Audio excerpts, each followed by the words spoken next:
En pleine journée, une banque s'est fait braquer par des criminels armés. La police ne peut pas entrer car les criminels menacent de tuer les otages. Et la seule personne capable d'entrer est un super-héros du nom de Jad. Et là, je sens un charisme de malade. Jad est un héros très rapide. Il arrive face à face devant les criminels. Le criminel menace de tuer les otages, mais Jad s'en fout et il tue lui-même les otages. Il se faufile derrière le dos du criminel, prend l'arme et tire sur les otages, puis tue aussi le criminel. Les gars, ce type est vraiment une ordure. Comme il n'y a plus d'otages pour le gêner, il se déchaîne sur les criminels. Pendant ce temps, une fille du nom de Ewa observe la scène et elle prend Jad comme sa prochaine cible.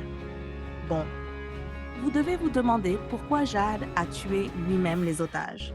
Alors, laissez-moi vous expliquer.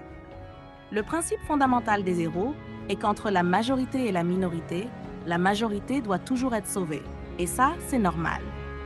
Mais à un certain moment, ce principe a été négligé. Les héros préfèrent sacrifier un petit groupe de personnes pour en sauver un plus grand. Donc, même quand il y a des victimes pendant les missions, les héros ne sont pas tenus pour responsables, que ce soit des accidents ou juste pour se divertir. Ce qui veut dire qu'entre les criminels et les héros, il n'y a plus de différence. Pendant une soirée, Jad arrive en limousine accompagné de filles, comme l'ordure qu'il est. Et pendant cette soirée, Ewa est présente pour punir Jad. La sécurité arrive pour l'empêcher d'entrer, mais elle les met tous à terre.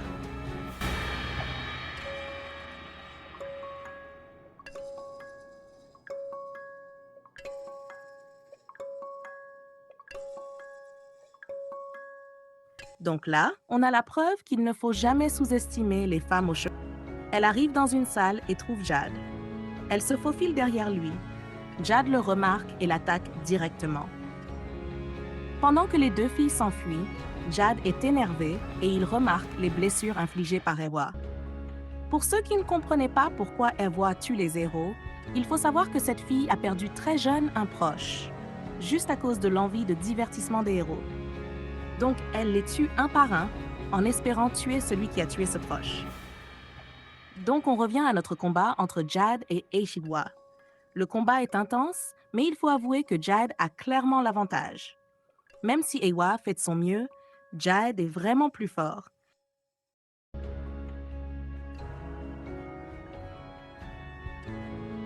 Elle essaye de multiples stratégies, mais elle reste trop faible face à Jad.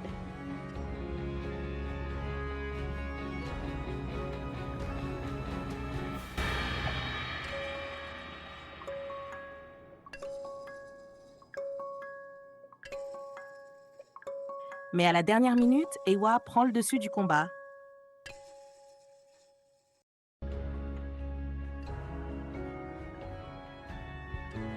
Car en recevant les coups, elle a la possibilité de copier le pouvoir de son adversaire. Et avec le pouvoir de Jad, elle le terrasse totalement.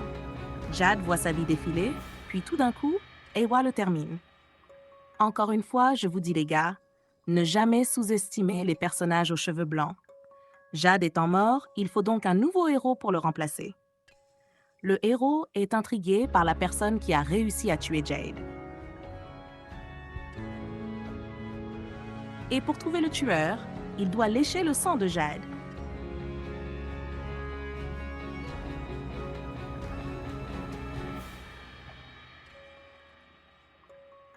Il utilise son pouvoir et grâce à son pouvoir psycho, il trouve Ewa.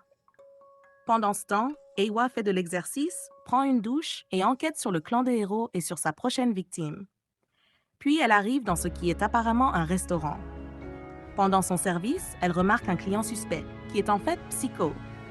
Il essaye de s'en prendre à un employé. Ewa l'attaque directement avec un couteau. Psycho remarque que Ewa utilise le pouvoir de Jade. Il donne alors un rendez-vous pour s'affronter ailleurs. Le jour suivant, Ewa se rend au lieu du rendez-vous et l'endroit est totalement désert. Ewa a un bon instinct et sent l'attaque de Psycho. Elle esquive, se cache et prend un rétroviseur qui se fait détruire par un tir. Alors elle utilise des billes et Psycho arrive lui aussi à esquiver l'attaque.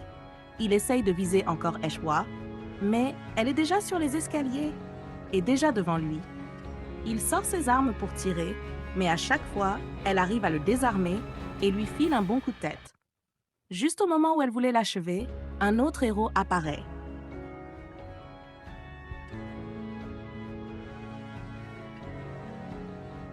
Alors, elle se rend compte que Psycho l'a piégée et qu'il n'était pas seul.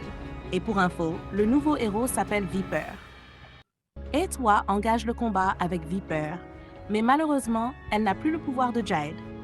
Et Viper lui donne un coup très puissant. Mais le simple fait de recevoir le coup de Viper lui permet d'utiliser son pouvoir, qu'elle utilise pour s'enfuir. Alors il la pourchasse. Ewa arrive à se cacher et elle décide de prendre pour cible d'abord Psycho. Elle attaque Psycho. Il lui tire dessus, elle arrête toutes les balles, lui lance un couteau et le blesse. Mais Viper intervient. Il la neutralise, elle a l'air en difficulté. Et de mystérieuses personnes les observent d'en haut. Ewa sort de la clé de Viper, mais Psycho lui tire dessus avec une balle dans le ventre. Psycho lance une grenade. Ewa, étant blessée, est incapable d'esquiver correctement. Elle se prend un coup de pied de Viper. Il l'étrangle et au moment où il allait la tuer, quelqu'un se faufile derrière lui. Viper demande qui c'est et il se fait éclater la tête. Un homme arrive et il s'identifie comme étant le méchant.